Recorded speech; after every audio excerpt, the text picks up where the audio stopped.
Bell Wellness Experience, Episode 9. Let's go.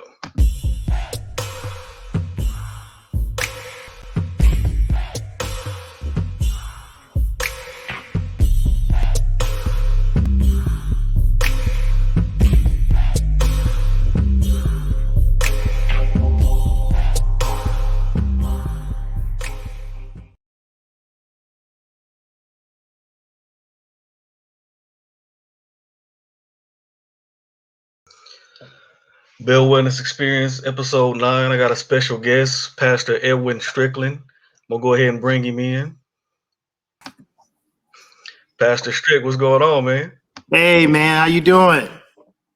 I'm doing good, man. First of all, I want to thank you for joining me because if I'm not mistaken, I saw on your Facebook you on the West Coast. Actually, I just got back last night. The wife and I took a little quick vacation. We hadn't been anywhere for over a year. So we went out to Vegas as soon as church was over last Sunday, and I got back last night. So this was perfect timing. Okay, cool. Because I was like, man, he on the West Coast. He got up extra early. So I felt bad for a second, but it worked out. It worked out perfect. Yeah, it's just fine. Okay, cool. Yeah, once again, I wanna thank you for joining me. And before I get started with all these podcasts, I always want to put out a little disclaimer to say, the views expressed are between me and you and don't necessarily reflect your employer. So go ahead and get that out the way. So I first want to say, man, I was talking to a buddy of mine a while back. He's a pastor, and he said, and I was asking him, a little bit about his journey. And I said, how did you get into ministry? And he said, well, I asked a mentor of mine who was in ministry, what I should do. And he said, if you can think of anything else, literally anything else to do that. don't go into ministry. So how did you get into ministry? I probably should have talked to him before I got into ministry then. But honestly, the way I actually never saw myself as a pastor. I got saved when I was about 16 or 17 years old. Okay. And before that, I went to church occasionally, but never really anything serious. I didn't like people say they grew up in church. I went to church, vacation Bible school, and different things like that. But I wouldn't consider myself to say I grew up in church. But when I was about 16 or 17, I met a friend of mine who actually became my best friend, who ended up becoming the best man of my wedding, and we still good friends to this day. He was going to what we called at that time one of them crazy churches. It was a coaching church, a Church of God in Christ. And I started going to church with him, man. And we had a lock-in one weekend. I was like, man, I don't want to go to no lock-in and spend the whole weekend in no church, I remember those. But the truth of the matter is, Charles, there were going to be some girls there. So I was like, all right, I go. Yep. So I went and, man, radically changed my life. Got saved, got baptized with the Holy Ghost. And since then, I didn't know what to do. I just knew I had this desire to get other people to have the experience that I did. Mm-hmm. And so it wasn't until a couple of years after that I actually I feel like I got called into ministry. I went to my pastor and talked to him about it. And he was like, well, if that's what you think you're supposed to do, pray about it. I'll mentor you. And so I was just Minister Strickland for a long time. Okay. And then, in the Church of God in Christ, you go through the process of becoming an elder. And I went through that process and took the test and did all that. And then I became Elder Strickland. And when I was Elder Strickland, I always thought that what I would do is just teach youth. Because by trade, I'm an educator. I don't know if you knew that. I taught school as an elementary school teacher, been an assistant principal, a principal, an assistant superintendent. So working with kids was always my thing. So this just felt like it was going to be an extension. And it wasn't until April of 2000 that my wife and I, my wife, she was my wife at the time, but she wasn't, she had grew up in a Baptist church. She wasn't about to be called Pastor Sean. Yeah. I started a church in April of 2000. And so that's kind of how I got into it, And really it was just about helping people kind of have that same experience that I had. I had been to church, but I didn't really have a real personal experience. Okay. I wanted people to have that. Okay. Yeah, I grew up in a Methodist church, and it was similar to you ever hear Steve Harvey on one of his stand-ups talk about when you went to church all the time, literally meant all the time, like Yeah. Monday night. Like it was, it was one of those situations. Like Oh, really? Okay. yeah. So I was Methodist church until I went to college, and then when you go to college, you're exposed to the different stuff. And you hit on this a second ago, but what kind of church did you grow up in? Was it like a It was a traditional Southern Baptist church, I mean, pews just and everything? yeah, yeah, just regular missionary Baptist. Okay. So And you it was really a family church, It was one of those small churches where everybody who went there was either related to you through marriage or through blood or something. Everybody knew somebody, some connection. It was just a small local church. that's exactly how the church is that I grew up in, and when I go back home, like that's it's still the exact same way. I mean, Yeah, pews, yeah, piano, yeah, like all yeah. that stuff. And red carpet. Yeah, yes, sir. Yeah, they just now got to doing the Facebook Live because of the pandemic. But if it wasn't for the pandemic, like they wouldn't even be streaming like their service or anything. So Yep. so you touched a little bit on your background. How long did it take you like to get comfortable like with the profession of being a pastor? Because there's a little bit more like responsibility than what people think there is that comes with it. So I tell people all the time, and this is people don't realize that there is a spiritual side to pastoring, but there's also the business side. Mm-hmm. And for me, the business side was actually the easier part. Okay. My natural giftings are in the gift of administration and Okay. organization and things like that. So that part of it was easier. The taking care of the people was the harder part. And you don't realize, when you start pastoring, I think everybody kind of has on these rose-colored glasses where you feel like everything you do, people are going to love because you know that you're doing it from the right place. Mm-hmm. But you don't think about how people are going to, people talk about church hurt.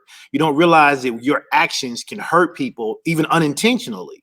Mm-hmm. And then what that does to them, and then how they can become offended and spread that to other people. And now you're trying to have to manage all of these different personalities and relationships, and you're having to try to guide people. You're having to try to tell people really tough truths about themselves, and people don't want to hear it.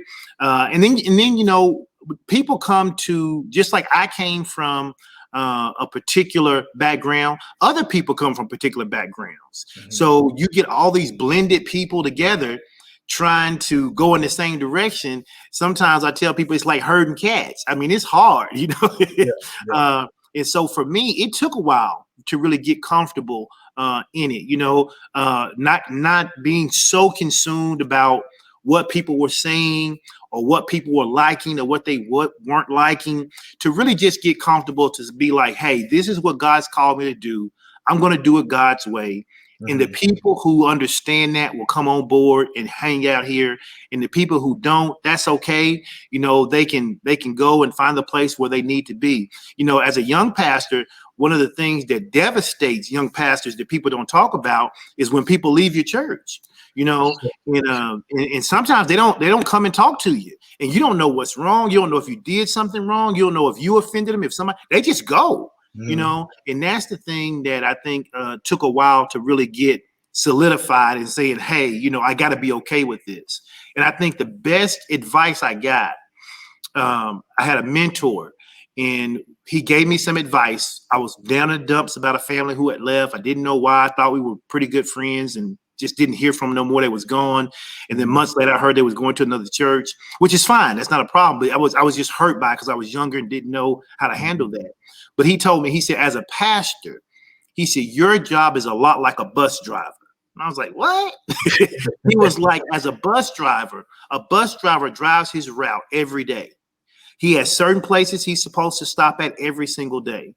And that bus driver is never concerned about who gets on the bus or who gets off the bus. He just wants to make sure he stays on his route. And he says, so what I need you to know, if you're going to be in this thing long term, you got to be like a bus driver. You got to get your route from God, and you got to drive your route. And whoever gets on, or whoever gets off, gets off. You love them all, but you keep driving your route. And I think that was the thing that really turned the corner for me and helped me out. That's great. That's a great analogy. I've never heard that, but I mean that's amazing. And you brought up something that was a great point, and I've thought about this myself. A lot of times I think churches and pastors get sort of a bad name. Don't get me wrong. There's a lot of places that do stuff they shouldn't do, but a lot of people aren't willing to have open conversations with pastors. I don't know if it's intimidation or what, because like you said, sometimes you'll do something that offends somebody unintentionally, and instead of them just coming and having a conversation, they'll just leave the church, or nowadays go post something on Twitter about you, and before you know it, you got a firestorm coming that you didn't even know you created. Where if Yeah. they would have just had that conversation with you, you could have, y'all could have just hashed it out right then. Yeah, and I think it's a manifold reason for why that happens. It's just so many. I think part of it goes back to, at least in the African American tradition.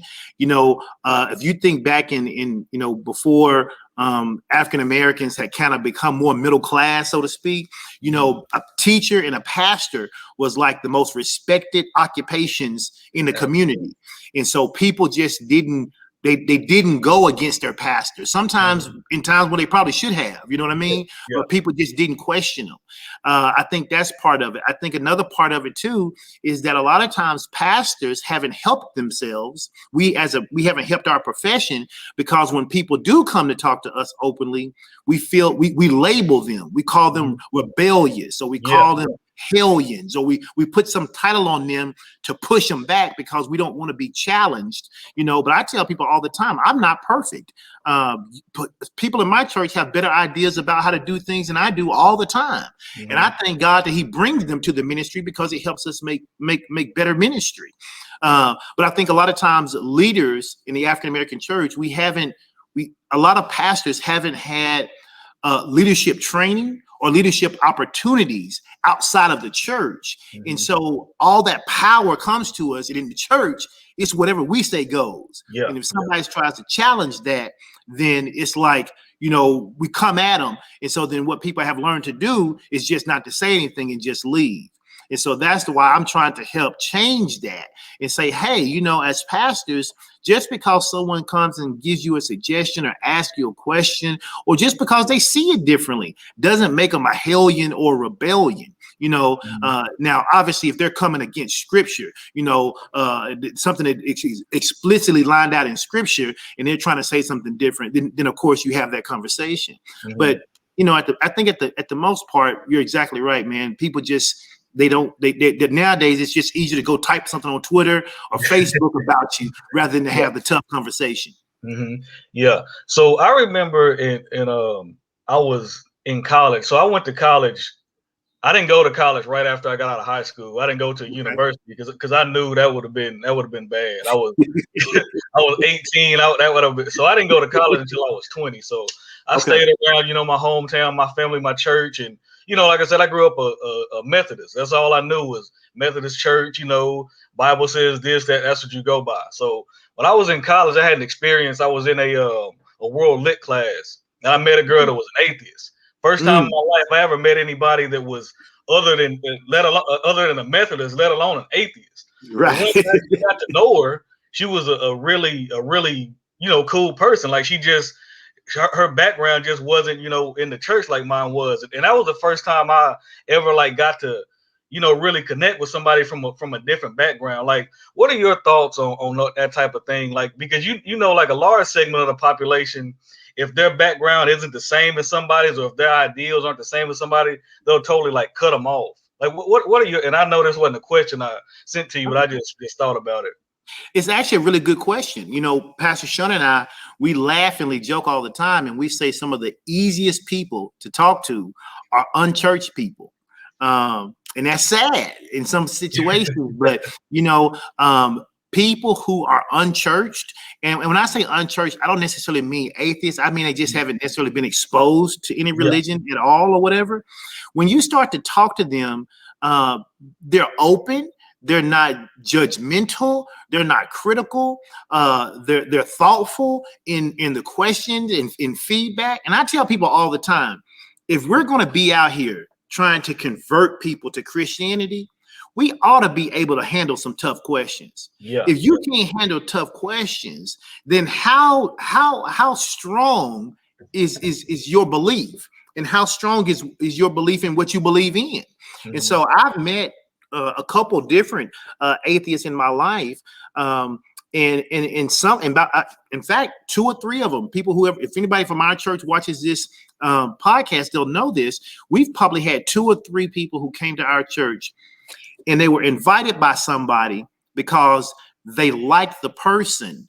They didn't care anything about their God, but they knew there was a nice person. And so because that person asked them to church, they was like, I'll come with you. I don't believe in all this, but I'll come with you because you're a nice person. Yeah.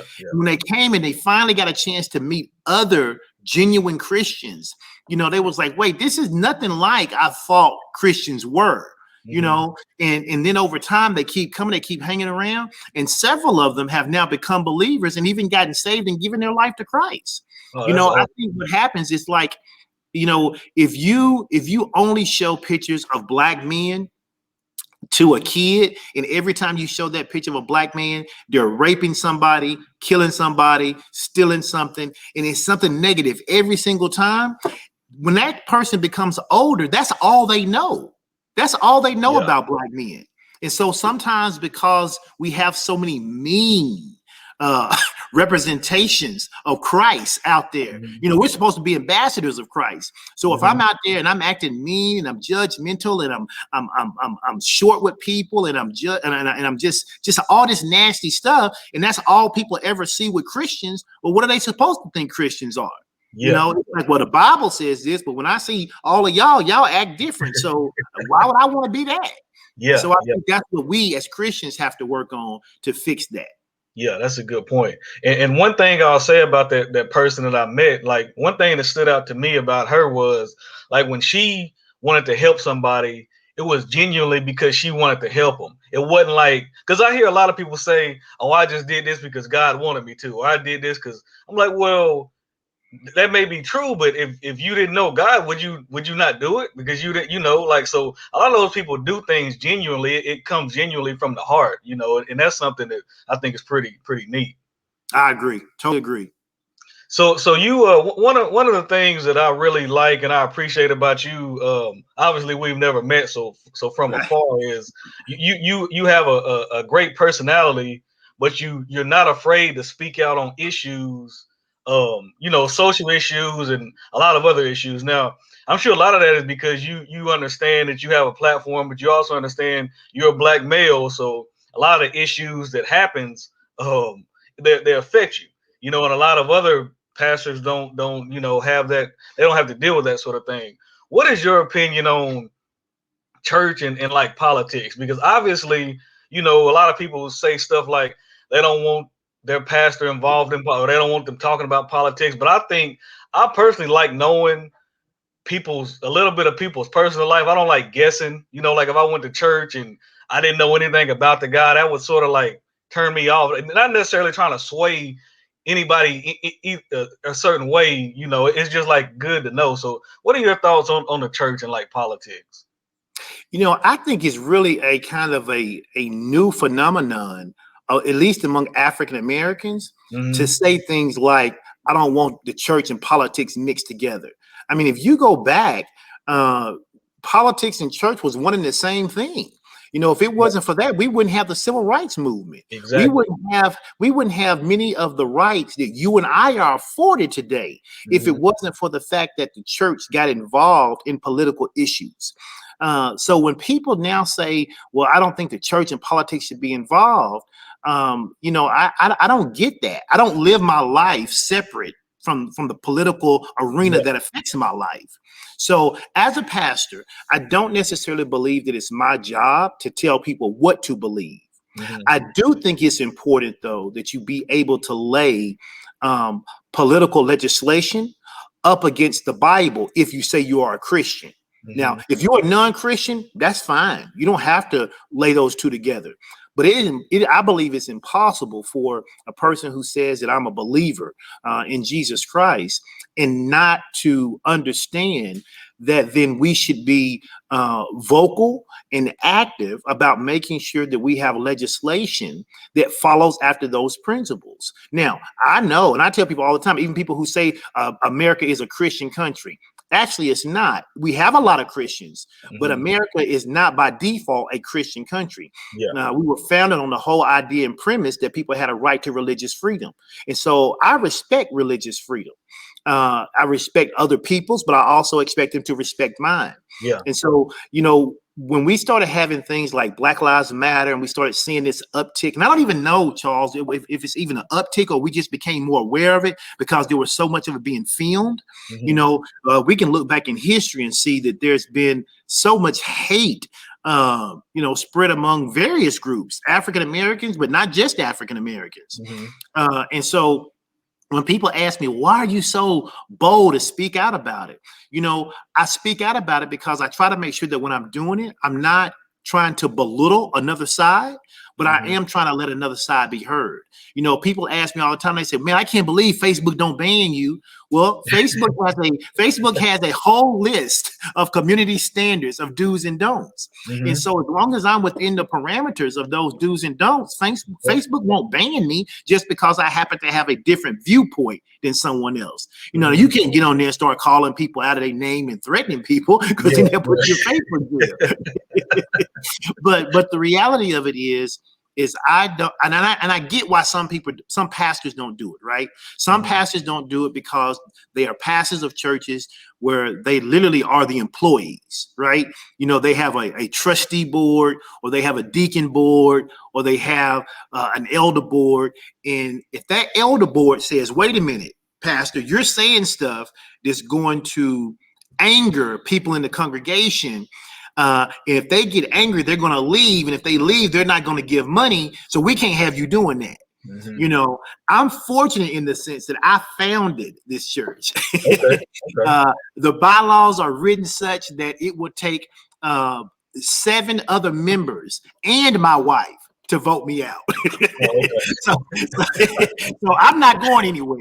And gotcha. Whether if people don't like my political statements and my political stance, that's okay. But I tell people all the time, you can go to church at my church and have totally different views. And we can talk about those as long as we respect one another. But at the end of the day, I don't think a pastor has to be silenced just because he's a pastor.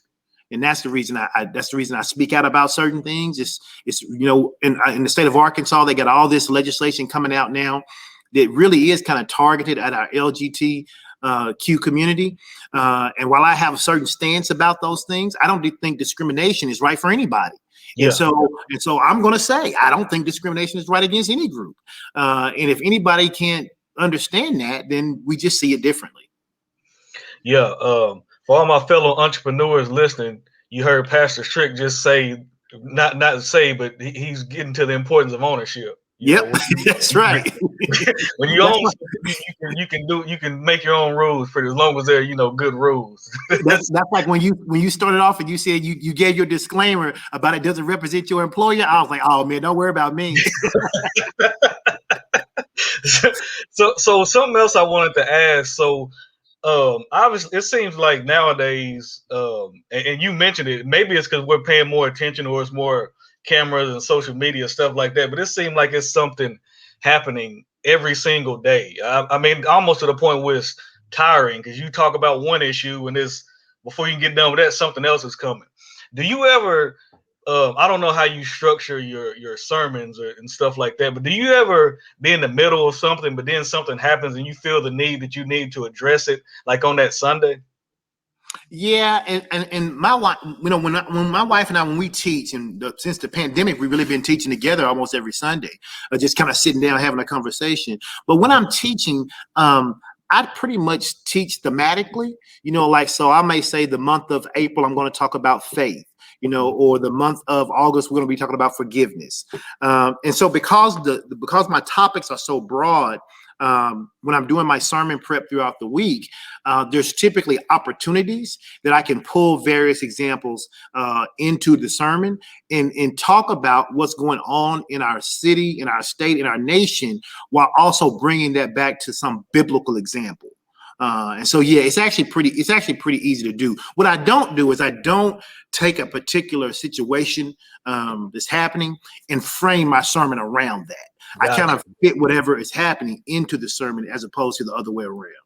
Okay, yeah, that's cool. Because a lot of times, as just someone, as a member of a church, I like for my pastor to not necessarily hone in, like you said, on one issue, but sort of add it in just to know that you're sort of paying attention. Because I feel like if you are going to preach about for example, the evils of greed one Sunday, but then all of a sudden you see 50 people die in a mass shooting, that may be something, something to mention. Don't just totally ignore that situation. Well, even more to a point, I live in Northwest Arkansas, and Northwest Arkansas doesn't have a large African American population. It just doesn't. We have a much larger Hispanic population, probably double or triple what we have African American. Yeah. So when you had the whole incident with George Floyd, his trial is going on now, but when that first came out, we had a lot of African Americans in our community reach out to me and Pastor Sean because they went to predominantly white churches, and their pastors for weeks never mentioned it. Yeah. Never said a word about it. Didn't mention George Floyd. Didn't mention, Eric Gardner. Didn't mention Sandra Bland. All these things are happening, and they're sitting there in church, and their pastors aren't saying anything about it. And in some cases, was espousing the rhetoric that was coming out against those individuals. Yeah. And so they were like, we don't know what to do, blah, blah, blah. And of course, because I'm me, I'm like, leave. You got 2 feet. Nobody's making you stay there and be subjugated to listen to someone ignore your pain and your plight. Mm-hmm. Go find a predominantly African-American churches who's speaking to your experience, because we were talking about all those things. Mm-hmm. And so that's exactly right. You want to be in a place where it doesn't have to be a political sermon every week, but I need to know that you are cognizant of the fact that these things are happening, and one lady who actually did leave and came to our church, she had 2 young Black boys, and she was going to one of the big predominantly white churches, which is not a problem. That's where you want to go. But she was like, I went and talked to the elders and told them they need to be talking about blah, blah, blah. And they said that that's not what they do. And I was like, well, what? You can't go and change somebody else's church. Yeah. So they've told you what they think. So now what are you going to do about it? And so she did. She left, brought her boys over here, and they've been happy ever since. But I think sometimes you got to go to a place where people understand your plight and your pain. That's awesome. You mentioned Northwest Arkansas, man. That's pretty high cost of living up there, man. I've been there a few times. I'm good. I'm good in Central.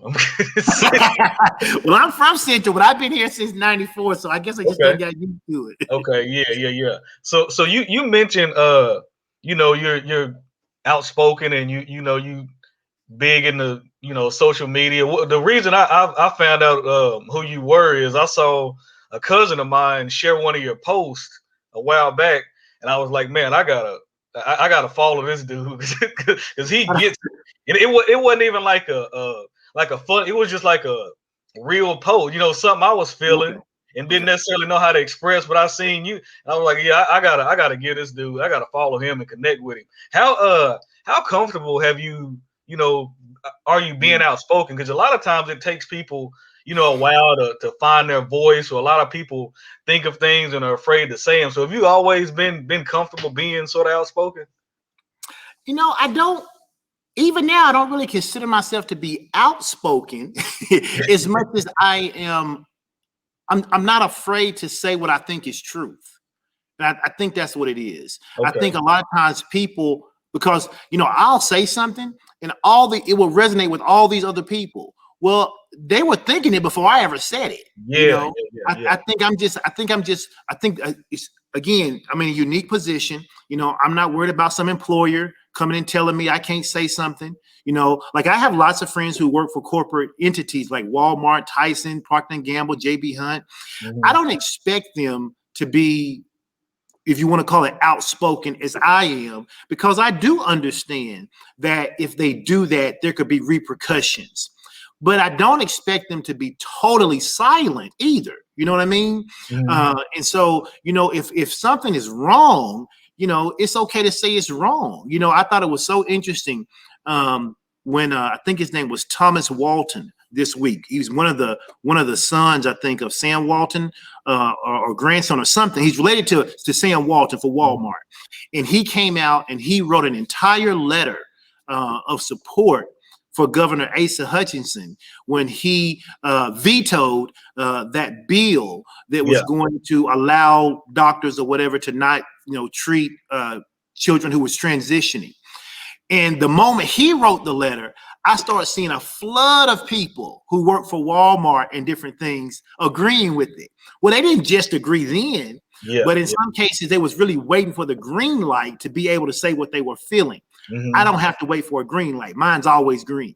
So I'm comfortable because when I feel it, when I think it, when I process it, I can say it right then. Yeah, and I really I can appreciate that, and I'm the same way. But I told people that when I even work right now, I work for I'm my own boss too. But when I even work for somebody, I told them two things I'll never shut up about is stuff that happened within my race, situations, and I'm a Christian, so if I want to talk about that, I'm going to talk, especially on my social media. Like, if you don't like my social media, go somewhere else. But that's two things. And I told people, I'm like, I'll leave an organization if you try to force me to not be myself, basically. Obviously, I'm not going to get on there and, just say crazy stuff and, be drunk. But, situations like that, that's something I feel like I need to speak out on. Right, absolutely, and I agree with you. And I think sometimes people take it to the extreme. It's like, oh, I don't want to rock the boat at all. I don't want to hurt my chance for promotion. Somebody might see it. I get it. That's fine. I don't fault people for that. I stay in my lane and let them stay in theirs. But I tell people at some point you got to stand up for something, or you're gonna fall for everything. So. Yeah. I told one of my coworkers one time, I used the analogy, sometimes you gotta touch the stove just to see how hot it is. You gotta see you ain't gotta leave it on there long, but you gotta at least check. You gotta just to see how warm it is. So you said you founded your own church. Like when you're giving a message each Sunday, like what is your ultimate goal with your messaging? So this kind of goes back to how I grew up in church. So when I say I grew up in church, I'm really talking about the time that from the time I was 16, 17 when I got saved onward, right? So I didn't know a lot about the Bible. I knew a lot of Bible stories, but I didn't really know a lot about the Bible. And so I tell people I struggled early on with trying to live right, if that's how you want to define it. There were lots of things that I knew I got a lot of rules, right? I got a lot of don't do this, don't. In the Kojic church, you get a lot of rules of what not to do, right? But I didn't really know how to not do some of those things. It was like every time I said I wasn't going to do it, I would go good for a while, and then I end up doing the very thing I said I wasn't going to do no more, right? So I struggle with all these different things, and I'm young. I'm in my late teens, early 20s, and I'm struggling with these things. And I just remember having this conversation where I was like, God, I need some practical steps to know how to live this stuff that's in this Bible. And so once I got called into ministry, that is always, even when I was working with teens, that's been my focus. How do you take the word of God and apply it to your practical everyday life? Because to me, that's the ultimate. It's not about the Greek and the Hebrew and whether or not you can take them to the cross and hold your ear and shout real good and end on a high note and people feel emotionally good. Because how many times do people feel emotionally great, but they leave church and they still got real world problems to deal with? So whenever I'm teaching, they laugh at me because almost all of my message is about understanding how to, applying this, applying that, knowing the keys to, because my goal is that when you finish hearing me teach, you can take something that I have said and in that afternoon, you can start to apply it to an area of your life. If I haven't done that, if I haven't given you something tangible that you can leave my presence with and start to implement to make your life better, I haven't done my job. That's and great. So for me, that is what ministry is all about for me. That's awesome. I'm glad you mentioned that because I heard a pastor a while back. he was joking, but he was serious. He was like, a lot of y'all go in these churches and y'all scream and sing and dance, and you'll feel good in that moment. But when you leave, that light bill still due, that car note still due, but you haven't done anything to help that situation.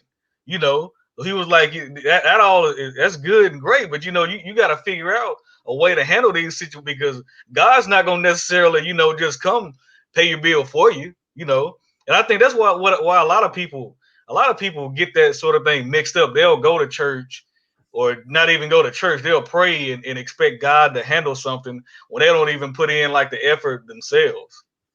My wife says it like this, and it sounds funny and kind of harsh, but it's true. She said a lot of people treat church like it's a crack pipe.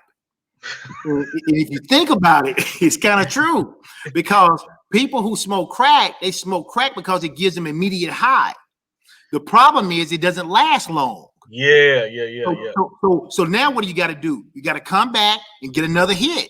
Yep. And so we've raised this generation of people on the church where they need to come and get a hit. I need a couple songs. I need me a good sermon. I need to feel good. I need a little fellowship. Then I go back out there and live my life.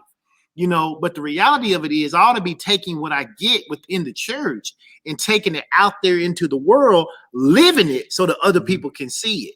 And so we talk about the practicality of saving. We talk about the practicality of budgeting. And I know people used to always say, well, if you're a person of faith, why are you budgeting? Because God didn't say you had to be ignorant. He can multiply, but if you don't have nothing, 0 times 0 is 0. Exactly. You got to have something to give them something to work with. And so we talk about marriage, we talk about family, we talk about raising kids, we talk about, we have once or twice a year where people can submit their resumes for review. And we have a team of people who look at people's resumes and their skill sets.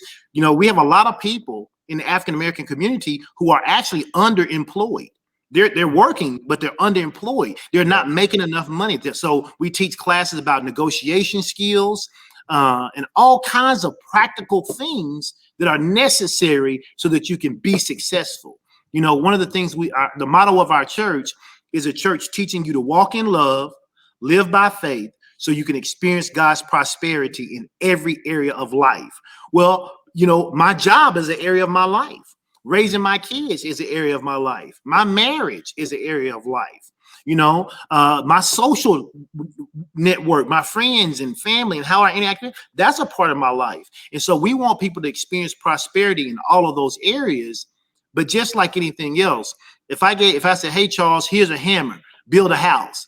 Well, you might could get it built, but it's going to take you a long time. But if I gave you a hammer, a screwdriver, a saw, if I gave you a tape, if I gave you all the tools you needed, you could do it a lot faster. Mm-hmm. So that's what we want to do. We want to fill people's tool bags full of tools so that whatever problem you encounter, you can pull out the right tool to use. That's awesome. So how has the pandemic sort of affected your church and your personal life? So my personal life, it's taught me to really focus in on what we call our TFC, our thinking, feeling cycle, right? Everybody has a thinking, feeling cycle. You think a thought. When you think a thought, there's a chemical that's physiologically released in your body. You have a feeling about that. It creates a feeling, right? And then that feeling creates something for you to then have a behavior that wants more of that. And the cycle just continues, the thinking, feeling cycle. So this pandemic has really taught me how to be aware of my thinking, feeling cycle. Before the pandemic, as part of my job, because I'm a bivocational pastor, I traveled a lot for my job. I traveled a lot. I was in different places Monday through Friday, doing consulting work, different things. Well, when all of that stopped and I was just at home, all the time, being on Zoom calls all the time. My kids were, I have 5 children total. My oldest lives in Atlanta. My two older boys, they were both in Atlanta. One was at Morehouse and one was at Clark. They had to come home. And then my two youngest daughters, they had to come home. So we had four kids at home, all trying to do school. My wife's business is at home. You know, you're searching online for toilet paper and hand sanitizer. You go into the grocery store to get food because you don't know what's going to run out. You know, and it wasn't that it was hard. It was so new. You know, and then you start watching the news and you see how many people are passing away. You know, at my company, our executive director for diversity, a really good friend of mine, Dr. Eric Witherspoon, he passed away from coronavirus. You know, and it was just like when that happened, it was like, whoa, this is real. This is somebody I know, somebody I work with who's no longer here. He was 47 years old and he's gone. And so just having to spend time in the Word, you know, making my daily confessions, making my affirmations and declarations about my body, my health, my family, it taught me to really be diligent, right? But in terms of our church, we had no idea when the pandemic happened that we would be a year out and still be having online services. Yeah. Honest to goodness, when they said that we couldn't have church in March, I thought, oh man, we're going to be out a couple weeks. You know, that's not so bad. People need a break anyway. It was close to spring break because when that happened in 2020, it was like the week before our spring break. And I was like, oh, it's not a big deal. We'll come back after spring break. And I mean, man, this thing, you know, it had went on still going on, right? So we got together with our leadership team and just thought, there's no way we can leave our people just out there floundering. And so we started investing in things like StreamYard. We went to online giving. We took our Bible study virtual. We opened up 2 different prayer sessions, one on Tuesday, one on Friday. We just tried to make everything available. We created a private Facebook group so we could, you know, check on people and see how they're doing. We made sure that to increase our benevolence fund because we knew that people were going to need assistance and stuff. We knew that. We thought if people aren't working, and some of our people working in the service industry, they're going to need help. And so we rearranged our church budget and moved money to our benevolence because we knew people was going to need that help. And then we went online and just started teaching. And I'm telling you, Charles, things just blew up. I mean, so many people was like, hey, I wasn't going to church anywhere. I saw your video. I love your teaching. And we sat down with our leadership team and said, hey, this is an opportunity for us to grow. We don't have to be stagnant during this time. And so that's when we launched this idea of having virtual partners. And we probably went from a church that had about, you know, on average, about 150 people on the roll to now we've got thousands of people a week who are watching the sermons. People who have written in and said, I want to be, I appreciate it too. People who say, hey, I want to be a virtual partner. You know, we told people you don't have to leave your church. You can still be a virtual partner with us. You can watch, you can learn, you can share, you can grow, share the videos, everything. And we had no idea it would take off that way, but we've even said, you know, we're in a process of now of planning how to reopen because, you know, Arkansas obviously has moved to 100% capacity. We're still going to require people to wear masks in our ministry for right now, but we're thinking about how do we reopen safely, right? But we also are saying we're not leaving this online ministry. You know, we're gonna keep our online ministry going. We're gonna figure out ways to continue to reach out to our virtual partners. We got people who watch our videos and communicate with us in South Africa, the UK, Australia. We had someone from Germany last week. And so it's just amazing what you can do with a little bitty camera in a video and reach people all over the world. So in some ways, the pandemic was great for us in that sense. Yeah, that's really good. And I think it's really going to cause a lot of businesses to thrive like afterwards. You know, obviously we're still in the pandemic, but, you know, after this is done, a lot of businesses are going to do a lot of things online and have a lot of, you know, just a virtual world, so to speak. And, you know, seeing some of your stuff, you know, like I've got a chance to watch some of your Facebook lives or just some of your videos on replay.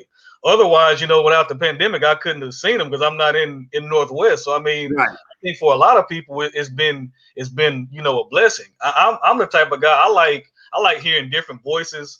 So, Yep. I can go listen to my preacher or pastor, then I can go, I just like to hear different, because I mean, one Sunday you can hear people talking about 4 or 5 different things, and Yep. those issues can all affect you. So I really think it's important to have different voices.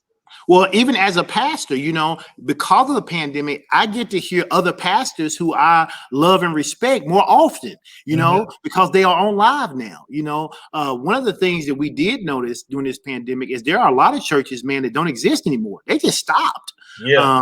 I mean, literally, they closed their doors. They didn't want to. They didn't want to shift to online. It was like, if people can't come, then we ain't gonna have church. And then before you know it, they went away. And I think for some people, the pandemic gave them the opportunity to do what they wanted to do, which was to get out of ministry. They just Yeah. didn't know how. They didn't know how to get out of ministry. But now with the pandemic, it was like, okay, we're done. And that may be a blessing too. Mhm. Yeah. The pandemic at first, I didn't enjoy the fact that we were in a pandemic, but I enjoy it because I'm sort of a loner. I don't really go a lot of Okay. places. I do a lot of reading on my own. I read stories, scriptures every morning. So, the church being virtual, that actually was good, because I mean, I could do a lot of reading on my own, then go Right. listen. But my wife, she was the opposite. She hated, like, she went back to church for the first time last week. I still haven't went because I ain't got vaccinated. But she Okay. was a teacher, so she got vaccinated. So first chance she got, she went back. So And I know that people are needing and wanting that, and that's why we're trying to figure that out. You talked about the vaccination thing, though. One of the things that people asked me, they was like, "Hey, so Pastor, you ain't said much about the vaccine," and I was like, "Well, the reality of it is that I didn't know if I was going to take it or not." And I understood other people's hesitancy, Mhm. with so many things that have happened, especially in the African American community, where the government haven't done right by us. Yeah. I wasn't sure about that, and so it wasn't until I did some personal prayer. I also had a chance to talk to some medical experts who I believe are born again believers and who are good in their field. Some were pharmacists, some was doctors, a couple of epidemiologists. And when they started to explain to me that, this vaccine wasn't something they just came up with over a year, that they had been working on various vaccines, because coronavirus is not new. This strand was new, but coronavirus was not. And when they explained everything to me, and I prayed about it, and I know that people want to come back to church and need to, then I wanted to do my part. So I went and got vaccinated. Okay. But again, I'm not out there telling people, go get vaccinated, go get vaccinated. I'm still saying everybody needs to do what is right for them. Mhm. I want you to be informed, though. I don't want someone to not get vaccinated because they out here reading conspiracy theories on Breitbart News, or Fox News or someplace. Yeah. Yeah, I was the same way at first, but luckily, I've worked in hospitals a lot, so I got a lot of friends in Okay. medical care and stuff like that. And plus, I'm a big stock market guy. I'm big Yeah. into that sort of thing. So I was researching, and I was thinking to myself, there's no way these billion-dollar corporations are gonna rush a vaccine and risk the type of backlash they would get. So once I got all that, I was like, okay, it's legit. But I'm like you, I got with some, a few Yeah. epidemiologists who told me they had been working on this for Yeah. a while. It wasn't just something they came up with. It wasn't Operation Warp Speed like Right. the last guy in office said. Right. Right. So you outlined a little bit some of the other services your church does, and I think that's great. What are your thoughts on sort of like I'm pretty sure I know where you're going with this, because you're an open guy, but like therapy and stuff like that, because a lot of people, they don't, they if they feel like they can go to church and they don't need, they're facing real world issues, but they just refuse to go to therapy because they feel like they can just pray it away or just go to church and sing a song and it's all good. And actually, I think that's one of the saddest things that we have going on right now. And again, I go back to saying this, at least in the African American church. Yeah. I tell people all the time, Charles, I'm a pastor. I am not a therapist. I am not a licensed therapist. And I share with people that I've been to therapy. Hmm. I spent a couple years in therapy because of just certain things that and I wasn't, and I don't mean to say this in a demeaning way. I wasn't molested as a child. My parents didn't leave me, but there were still issues, though, of Yeah. the way I processed things that happened in my life. Even my parents' divorce, they made me feel certain ways that I carried into my marriage that was impacting my marriage. And just praying about it didn't change it. I needed a professional, now I happened to get a professional who was a believer. I think that's important for other believers. I didn't just go to some therapist who didn't believe in God. I found a therapist who was a believer, so that the information that was helping me process was being processed through a spiritual lens. But I've been to therapy. I tell people, listen, there's nothing wrong with coming and talking to your pastor and getting wisdom and advice. But a lot of us need therapy. Yeah. We learn a lot about what trauma is, and a lot of us have been through trauma. And what I had to come to realize is that growing up in poverty is trauma. And I never saw that way. But when you grow up when you grow up and have concerns about whether the lights are going to be on, whether you're going to have running water to wash your clothes, all of those things become a part of who you are. And when you become an adult, even though you got the money to pay for all that stuff, you're still thinking about it.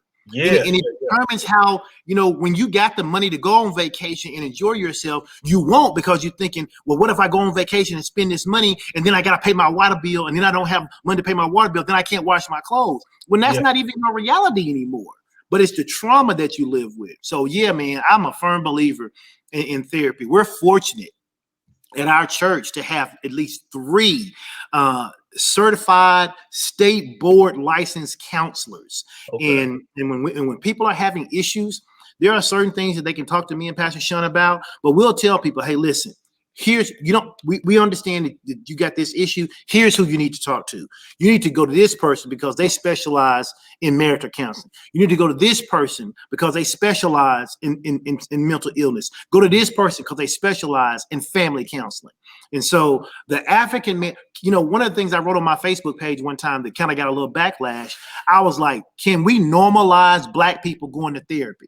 That was all my statement said. And the number of people who came out was like, we just need to learn to pray and believe God. I'm like, you need to learn to pray and believe God and go to therapy. When people ask me about the vaccine, I said, I believe in God and science. Exactly. You can do them both. I always say, man, common sense is one of the greatest gifts God ever gave us, and a lot of us don't use it. Sadly, it's not so common. Yeah, that's true. But yeah, that's real what you said about therapy. I've met a few therapists over the past few years just with the work I do. But when I was 23, my mom passed away from cancer. That was the first thing in my life that I realized, man, this life thing is real. Right.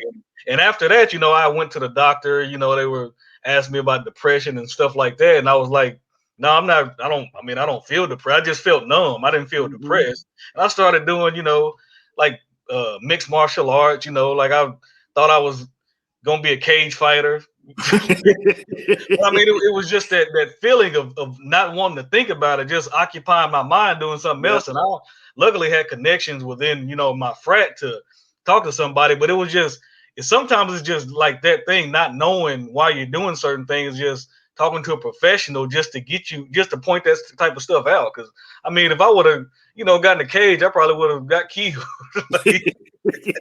Well, but I think you hit on something that's so important there. A lot of times, especially us as Black men, we've been told so many times in life to be strong, don't cry. Yeah. Lift your head up, set your shoulders back, plant your feet. And so when something traumatic happens, all we know to do is do what we told. So we just go numb, and if enough things happen, then we end up exploding on everybody else. I tell people, you are either going to be angry or depressed, but both of them are, I said, you're going to rage or you're going to be depressed, but both of those are just anger. One is just directed inward. The other is directed outward. And as men, Black men, we don't have some special DNA gene that says we can't be sad or depressed, and so we need the same kind of help through that information that other people do. Yeah, that's why I always try to handle issues as they happen, because I never want to come home and scream at my wife or scream at my kid because of something that I could have taken. I try not to keep things, and I used to be bad about that, keeping things, bottled up inside, and I try not to do that anymore. But So where can people find information on your church and just you in general online? So the easiest way is, like I said, I'm on Facebook. My name is Edwin Strickland. I'm on Facebook. You can most of all of my posts are public posts. I don't have almost any posts that are just friends only. So whatever I say, the world can see it. Yeah. And then as far as our church connecting with us, there's just a multitude of ways. The easiest is probably our website, which is www.FOC, which stands for Fellowship of Champions. So it's FOC Church, one word, FOCchurch.com. And from there, you can see everything about our ministry. We have a virtual Facebook group for people who want to be a part of Fellowship of Champions. It's open. We share inspirational quotes, during the day. Our service times are there. So anybody who wants to connect with us, you can pretty much find us, FOCchurch.com, or just send me a message on Messenger. Everybody laughs in my family because they're like, we call you and text you and you don't respond. But if we send you a message on Messenger, you get it.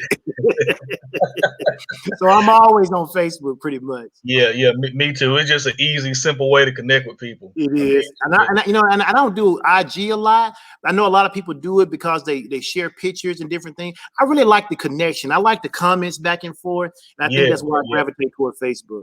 Yeah, and you said your wife is also a pastor at the church as well? She is. We pastor together. We have for years and years. I think this is in April the 21st maybe will be, I think, our 21st year in ministry. We'll be celebrating our 21st year.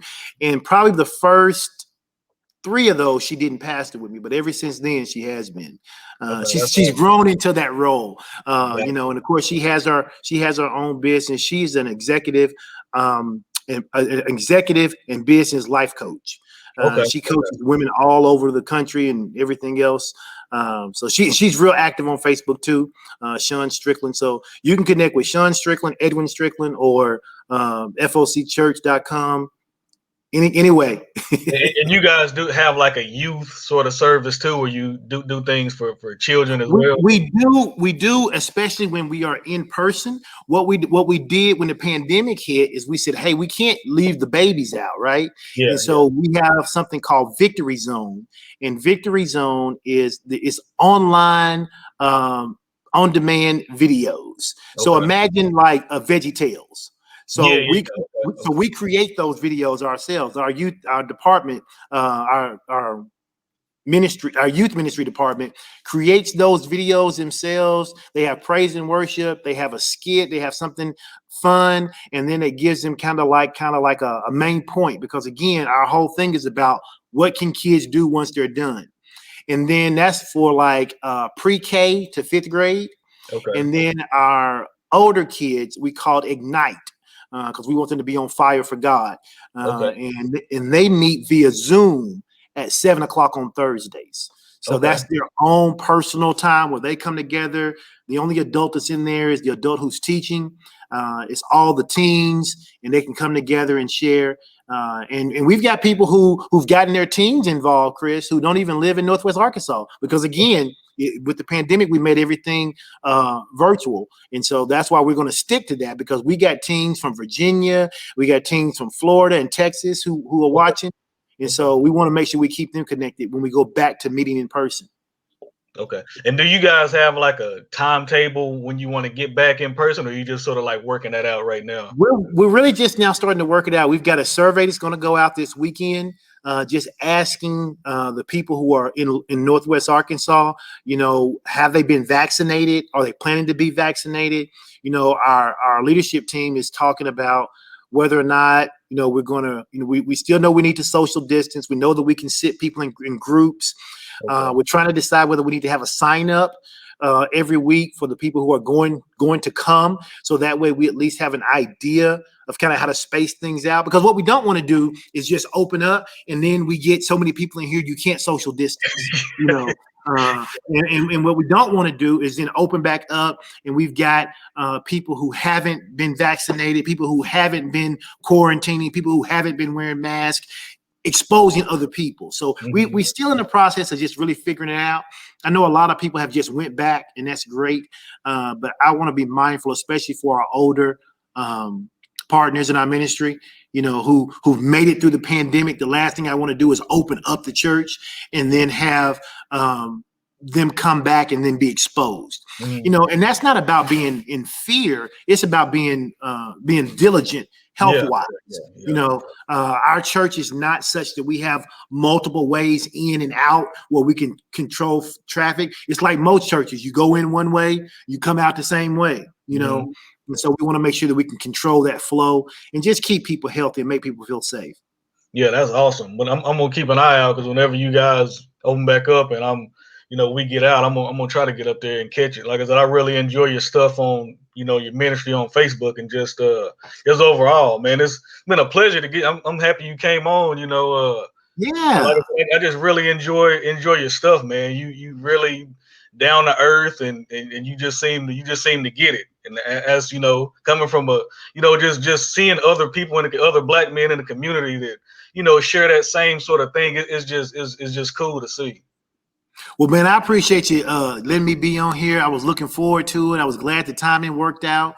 One of the things we are planning, hopefully around Labor Day, hopefully things will be better. We want to make a whole weekend of it. We want to have like a Friday reception, a Saturday picnic, and a Sunday church, so that all of our virtual partners from over the country and really around the world, if they can just come in. And, because we got so many people we talk to every week who we haven't met in person. We haven't met in person. And so I love meeting my Facebook friends in person for the first time. And so we're looking to try to do something, hopefully by Labor Day. Hopefully, things will be better by then, and we can announce it months in advance and just get everybody who wants to come and just meet everybody they've been seeing online for the last almost 2 years by that time. Yeah, man. It's definitely been crazy. But as soon as I get this vaccine, I'm gonna get back out. I've been cooped up for the past year, so I plan on. And I do like Northwest Arkansas. It's just expensive. It's a good place to visit. It's a good. Yeah, definitely a good weekend place. Yeah, man. I appreciate you coming on, and absolutely. I look forward to connecting with you, man. And you keep doing the good work, the Lord's work, and man, I'll talk to you later. Hey, man, you do the same thing, and let's stay in touch. Yes, sir. All right, take care. Have a good one. All right. That was Pastor Edwin Strickland from Fellowship of Champions Church in Northwest Arkansas. If you like this episode, like, subscribe, shoot me a message, share. You can catch me on Bell Wellness Experience, wherever podcasts are. See you guys later. Episode 9. We rolling.